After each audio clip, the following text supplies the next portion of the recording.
Welcome to the Mississippi State University Student Financial Aid presentation for the Department of Vet Med Financial Aid Loan Programs. We will begin talking about the different loan options that are available for graduate professional students. The first options are federal direct loan programs. Those include the Unsubsidized Stafford Loan and the Graduate Plus Loan. Another option we will discuss is the private alternative loan. The FAFSA is required for all federal financial aid programs. Those include the Unsubsidized Stafford Loan and also the Graduate Plus Loan. The FAFSA is not required for private alternative loan. To apply for federal financial aid, students must submit a FAFSA each year at studentaid.gov. The FAFSA becomes available each year in the month of October for students entering the Vet Med program for year 1. You will enter summer of 2022.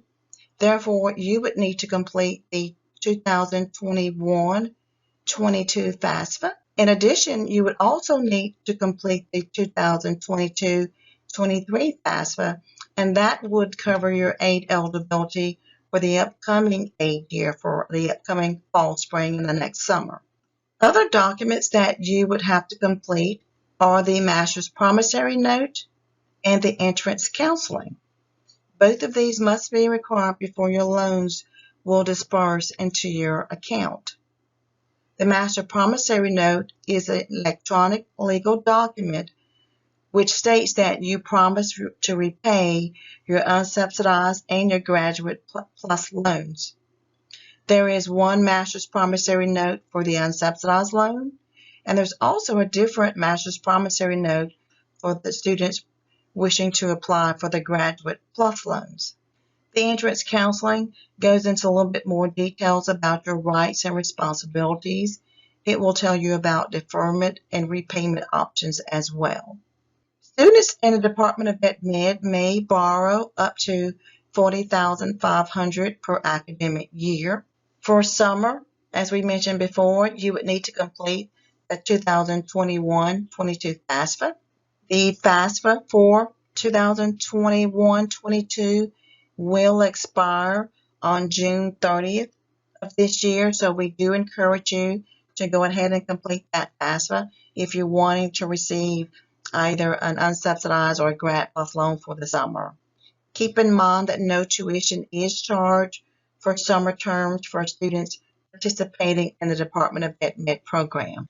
So students in the Department of Vet Med year 1, as an estimate for last year, the cost of attendance was $82.42. So for students interested in receiving federal aid, you can certainly receive all of that in the form of an unsubsidized Stafford loan for summer of 2022 if you do complete the FAFSA. For fall, the new aid year starts fall 22, including spring 23. Your annual loan limit would be $40,500, and that's in the unsubsidized Stafford loan. You could receive up to $20,250 for the fall, and the remaining $20,250 for the spring semester. After you've completed your summer term and the fall and spring term, you would then enter your second year in the Vet Med program, and that's where you would become in the bar-based academic year. What that means is summer would begin your new annual loan eligibility.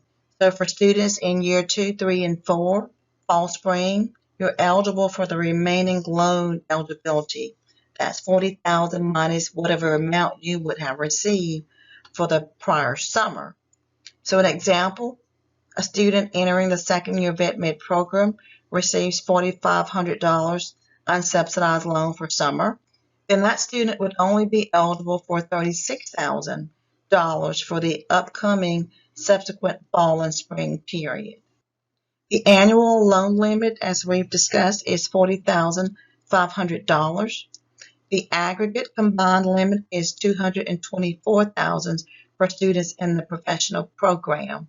What this means is any loans that you borrowed in your undergraduate, including your Department of Vet Med, the most you can borrow for the unsubsidized loans, Stafford loans, is $224,000.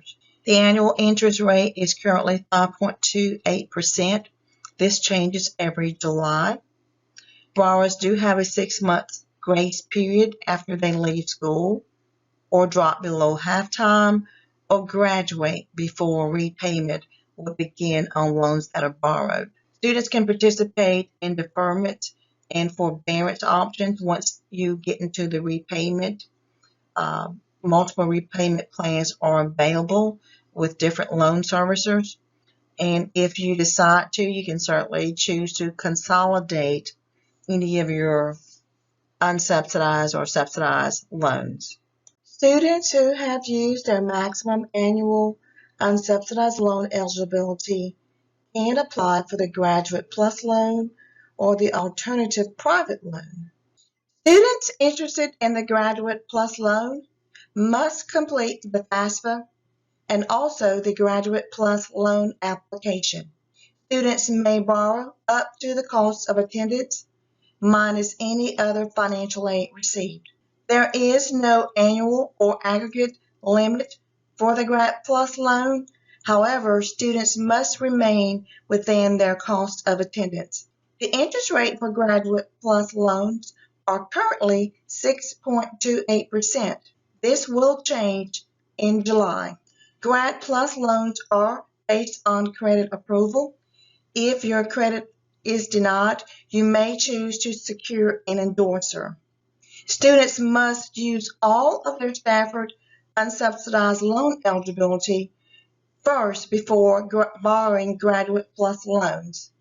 Just like the unsubsidized Stafford loan, Graduate Plus loans are eligible for deferment and forbearance. There are also multiple repayment plans that are available, and if you choose, you may also decide to consolidate a Graduate Plus loan. The interest rates are fixed and decided each year by a formula established by Congress. For both the unsubsidized and the Grad Plus, they both accrue interest while the student is enrolled, and the student is responsible for repaying the principal and interest after grace period is over, once a student has entered repayment. So as we mentioned before, the interest rate for unsubsidized loan is 5.28%, and for the Grad Plus loan, 6.28%.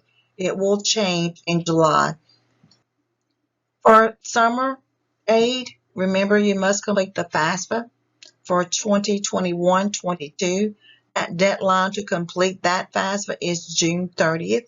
You can, however, go ahead and complete your FAFSA for 2022-23 as well. We do encourage the quicker you can go ahead and complete that, the quicker we can get your award notification out so that you can know what aid you will be receiving for the upcoming summer and the fall semester. We will not begin reviewing summer awards probably until April. Once we've received your FAFSA, we will at that point award you up to your maximum eligibility, and you would need to go to your My State portal to either accept or decline those awards. When you're accepting or declining for summer, you would need to select the drop-down menu for the 2021-22 year, and accepting awards for fall spring, please select the 2022-23 option. Please complete the entire process, including supplemental. You would need to list any other scholarships you expect to receive for those semesters. As we mentioned earlier, students who want to receive an unsubsidized loan must complete the master's promissory note. You would also need to complete the graduate entrance loan counseling at studentaid.gov. For the Graduate Plus loan, in addition to the FAFSA, you would have to complete the Grad Plus loan application, and this is also available at student.gov.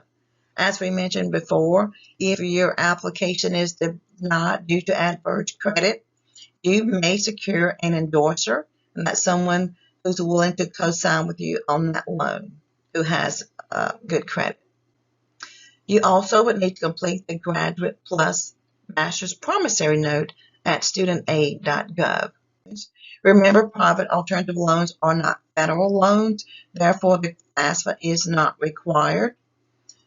Private loans can be used to supplement any other loans or aid you received. This would be if you've received an unsubsidized loan and a Grad Plus loan and you still had room in your cost of attendance, you can certainly apply for the private loan. The lender would review your application and determine if your credit application could be approved. If they're not approved, you can certainly get a co-signer or endorser. The endorser or co-signer does not have to be a parent or relative. It just has to be someone willing to co-sign with you on that particular loan. Students, again, may borrow up to the cost of attendance minus any other financial aid received. Private loan interest rate will vary from lender to lender and also would vary based on your credit evaluation score. Terms and conditions for private loans vary from lender to lender.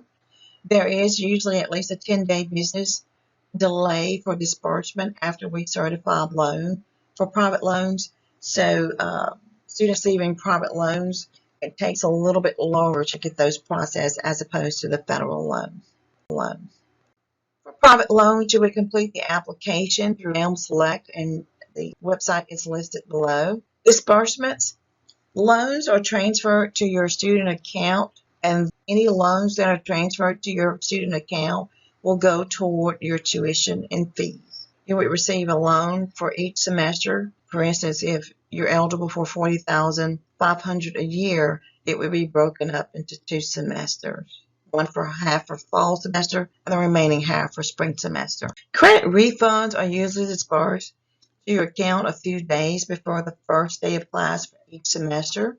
Please keep in mind that all federal and institutional requirements must be met by the student before aid can be disbursed. That means you have to complete the master's promissory note, entrance counseling, and any other verification items that may be required. Actual loan disbursement amount is scheduled loan amount for the semester minus origination fees. So, for example, if you receive an unsubsidized loan of $40,500, there is a fee that is taken off the top, and that fee currently is 1.057%. For the Graduate Plus loan, the origination fee is currently 4.228%.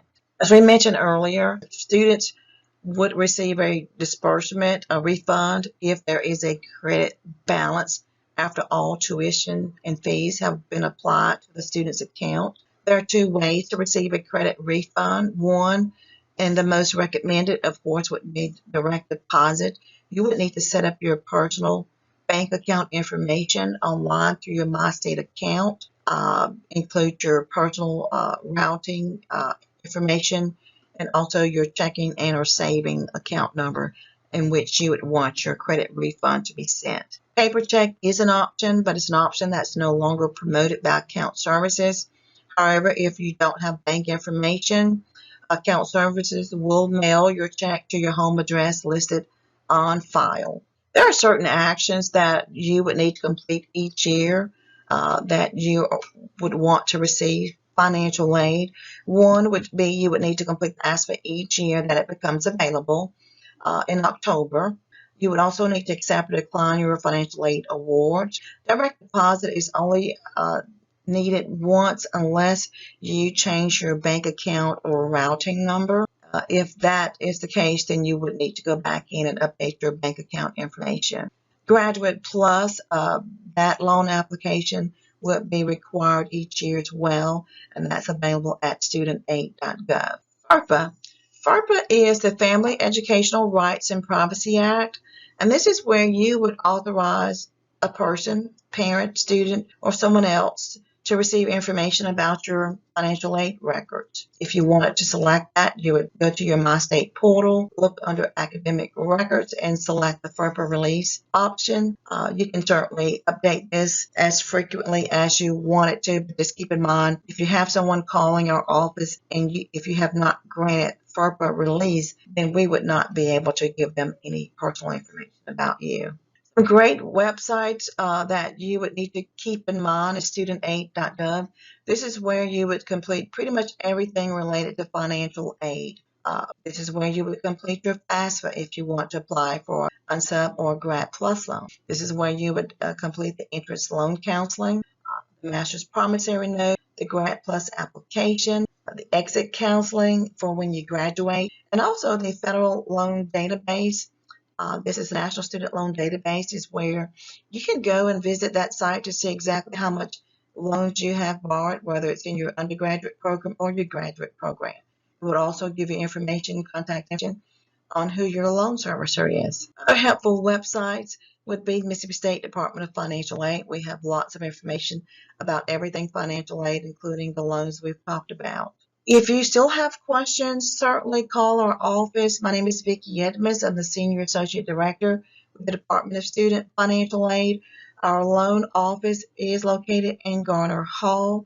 You can reach us by phone or walk in or by email. You can certainly call us at 662-325-2450. And we do have several loan counselors that are available to help.